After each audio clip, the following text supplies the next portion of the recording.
translation of the original Aramaic Lord's Prayer. So I will say that also. O cosmic birther of all radiance and vibration, soften the ground of our being and carve out within us a space where your presence can abide. Fill us with your creativity so we may be empowered to bear the fruit of your mission. Let us each of our actions bear fruit in accordance to our desire. Endow us with the wisdom to produce and share what each being needs to grow and flourish. Untie the tangled threads of destiny that binds us as we release others from entanglement of past mistakes. Do not let us be seduced by that which will divert us from our true purpose, but illuminate the opportunities of the present moment, for you are the ground and the fruitful vision, the birth, the power, and the fulfillment, as all has gathered and made whole once again. Made whole once again. What does that mean? To make whole once again is for you to recognize and claim and walk in your divinity. And therefore, in order to do that, we have to connect with our divine source within us, or our divine spark, whatever you want to call it. We have to connect with that, and then we empower ourselves to be that and walk in that path. You will be led so strongly if you keep connecting to your divinity. Your higher soul will lead you.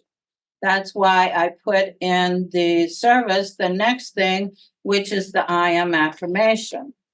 The I am affirmation connects you to your higher soul. We get separated from that higher soul because of things that have happened on earth, obstacles in our way, things that have hurt us, drama, trauma, things that we feel that we can't maybe overcome. We feel separate from the higher soul. When you connect each day, and when I get up in the morning, I say, let me be divinely guided throughout this day.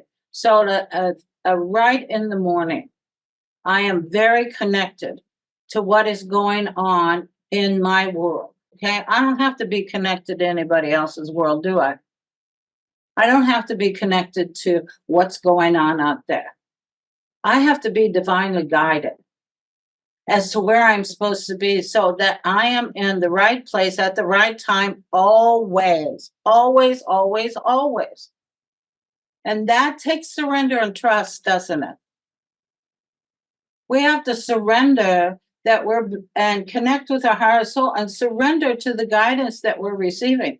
Because how many times did you get guidance and you ignored it? And then you wanted to kick yourself in the butt for it, didn't you?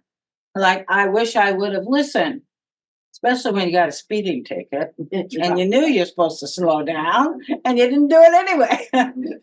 And you spent money you didn't have. So, we really need guidance through each day. But that guidance comes from our soul, our higher soul. We have a higher soul. We have a huge soul when we come into this earth plane. And we only receive a particle of that soul because we can't fit that big soul into our bodies. It won't fit. Okay? If you did that, it's like taking a transformer and plugging a toaster and plugging it into the transformer. You've got to have a step down. So source, the higher source, it comes down the spiritual cord and the incarnated soul. They're not separate. We get lost sometimes and we feel like we're separate from that, don't we? But we're not separate. We're all one. You have the divinity within you. So when you're connecting to that higher soul, you're surrendering, You're trusting that spirit will guide you. Because let me tell you something, Earth is not an easy place to live, is it? It's very difficult, especially when other people have their ideas of what we should and shouldn't be doing. And we've been stopped by other people of getting maybe the job we wanted or doing the thing that we wanted to do. But do you know what? Out of those obstacles comes opportunity if you surrender and trust to your guidance. I know some of you have heard this story before about when my youngest brother had passed away in 21, and he was a very angry man. So he had cut me out of his life, his wife's life, and his two children's life. I didn't have the place to stay the next year when my mother passed away, and I asked if I could stay with my sister-in-law, his widow. And she said, my husband would roll over in his grave if I let her stay here. That could have been an awful hurt, but I stayed in my power. I knew who she was. I knew where she was resonating at.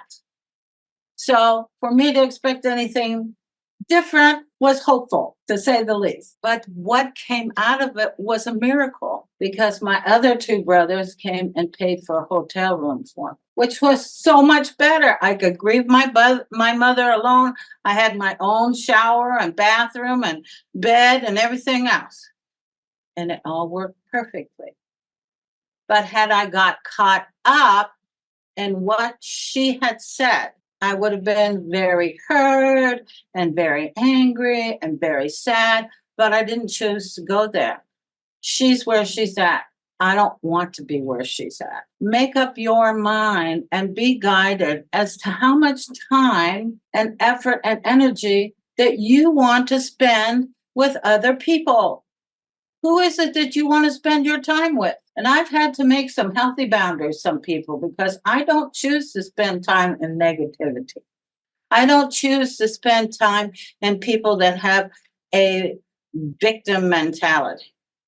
I love to laugh. Anybody who knows me in here knows that I like to have a good time. I'd rather do that with friends that will have a good time with me. Where do you choose? We have choice. Isn't that wonderful? We have choice. We have free will. How beautiful is that?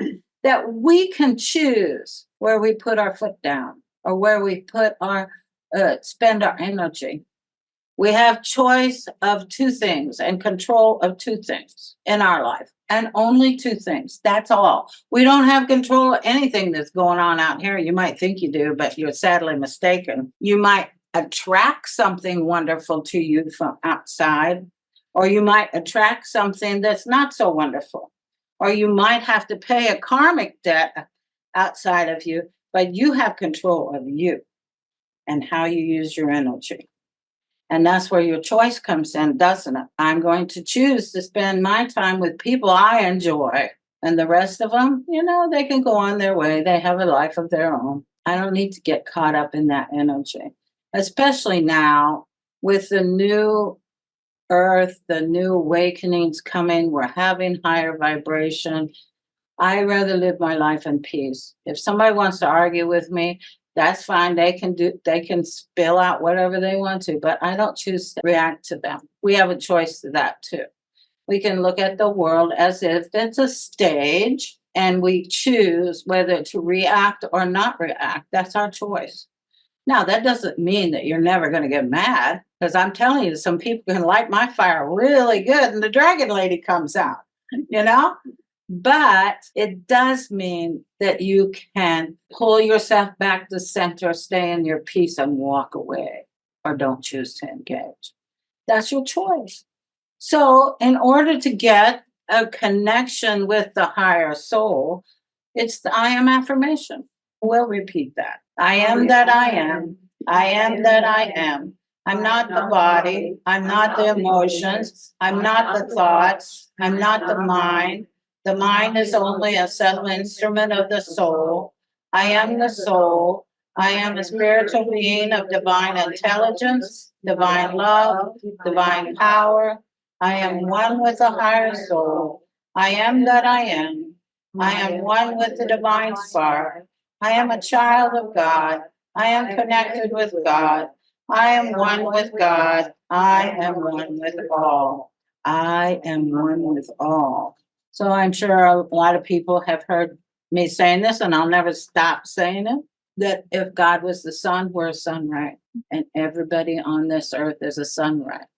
They have choice as how to conduct their sunrise, don't they? But how do you choose to conduct your sunrise?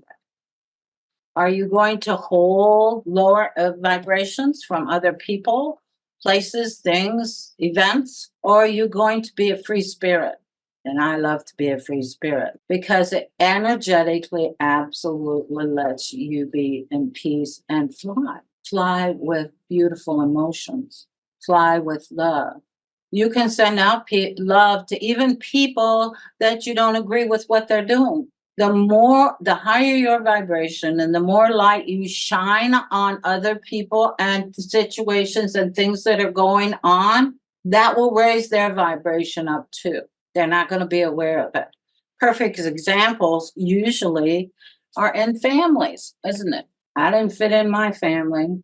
They didn't understand me, and I got blamed for everything. And that's okay. Because if I had, I would have stayed there. And I didn't want to stay there. By the time I was 18, I was like, adios, I'm out of here. I'm going to go do my own life. Thank you very much for everything you've done. But I don't care to be on a farm, for one thing. I just did not like being on a farm. I was not a farm girl at heart. I mean, I did it good, but I was like, nah, I want to go polish my nails and do my hair and live in a city. So one time when I was a kid, I wanted to live in the town so bad, and I wanted to walk home from school. I wanted to experience that. I was always on the bus because we lived in the country. So I just decided without telling anybody that I'd walk home with my girlfriend. And so by the time I got there, of course, the bus had come and I wasn't on it. And my mother's dying, panicking, right? And then I called her from my girlfriend's house, and I really got talking to. And then when I got home, I got a little more than that. But independence of where you're being guided to. And I've always been a very independent person. My mother would tell you when I came out, I was independent. What feels right to you? Where are you being guided to? Are you having an experience that you choose to have? Or are you allowing other people to talk you into having experiences that you don't even want to do? Healthy boundaries and forgiveness is the key to that, isn't it? So we're going to read on the next page, the joy of forgiveness.